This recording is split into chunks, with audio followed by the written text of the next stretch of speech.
In today's video, we're taking a look at the new F3 Magnum mini tower system made by Emax. I am Core with Crash Burn Racing and welcome back to another video. So this is what our F3 Magnum mini tower box looks like. It's very simple compared to some of their other packaging. So we're just going to slide this open here.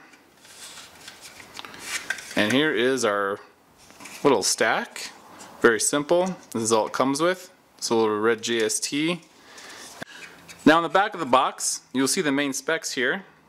So here you'll see it has onboard OSD, the built-in buzzer, 5-volt back at 3 amps, which is really good, especially for a flight controller this small. A few specs I want to add for the flight controller is that it does have 3 separate UARTs, not counting the USB port. And it comes flashed with 3.17, which is Omnibus F3 firmware. So if you're on 3.2, you will have to reflash to that. And for the ESC, it is just a 12 amp ESC rated 2 to 4S. And it can go up to a 15 amp burst for less than 10 seconds. And there's all your protocols down there. It goes up to D-Shot 600, 1 shot, so you should be all covered there. So let's get back to the stack here.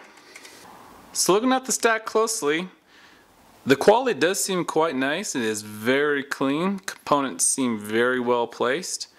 It does have the button here for boot pin, which is very nice. I hate soldering these little pins, as I'm sure everyone else does. Weight-wise, this stack is coming at just under 9 grams. Before I take the stack apart, I actually want to measure the stack height, because for what it is, it does seem kind of high. So let's get the calipers in here. So from the bottom standoff to the top of this nut up here, we're looking at just over 15 millimeters, which isn't too bad. A lot of micro builds, you don't have much vertical space, but looking at these bottom standoffs here, you could definitely switch these out for some lower ones, which I'm pretty sure I'm going to do. And for the clearance between here, and the clearance between the boards looks like there isn't a 6 millimeter standoff. It's kind of high. I would like to see a 5 millimeter standoff put in between here.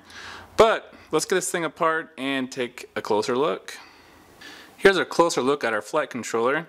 You have all your solder connections at the top, and it's kind of hard to read what is what, but on their website they actually break out pretty easily to see what each soldering pad is what. And they don't have an actual manual on there.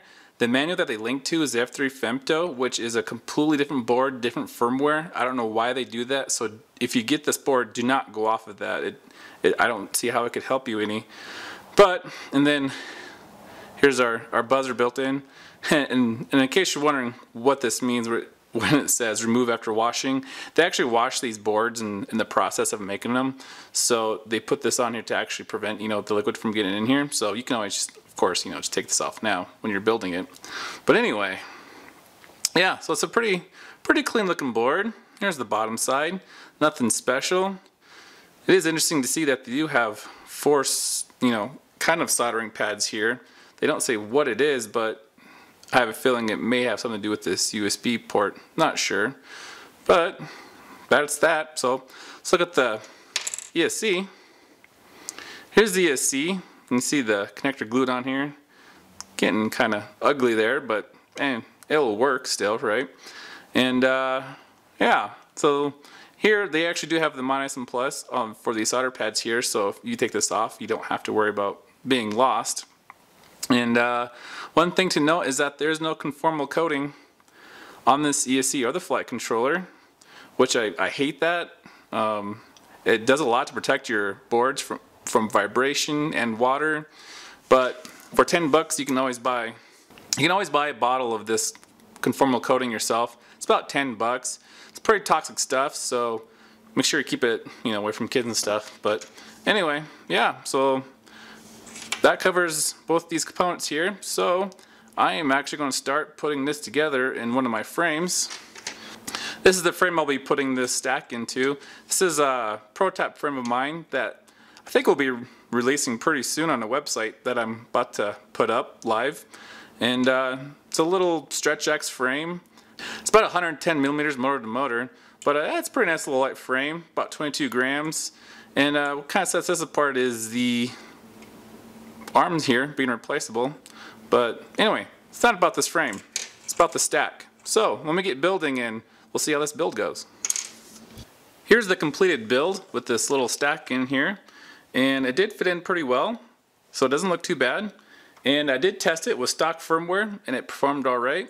And in the video down right here, you'll see flight footage of when I flashed it to Betaflight 3.2, and I'm running D-Shot 600 with a 4x4 PID loop, and performance was actually pretty decent.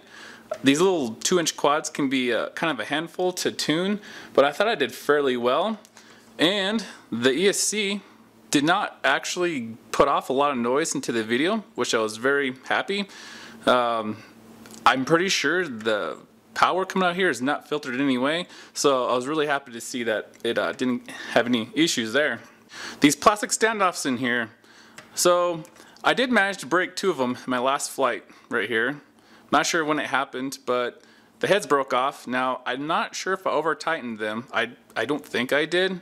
These little threads are pretty hard to get tight to where you can't move them with your finger, but I would like to see them possibly put M2 metal screws in here, and I don't know if that's going to cause an issue with some grounding. In most cases I don't think it does, but that is one weakness with these plastic standoffs. As for the ESC, like I mentioned before, they didn't put any noise in the video, which is great, and I can definitely recommend this stat for 11 series sized motors, especially in a 2-inch build like this. I think you're going to be perfectly safe with like a 1306 motor for amp draw, but 1407 motors, I'm not sure if you'll be able to get away with that or not.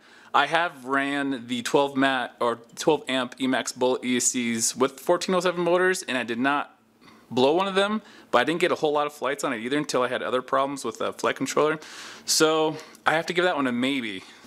That wraps up this review of the Emax F3 Magnum Mini Tower System. If you have any questions, please post them in the comments below.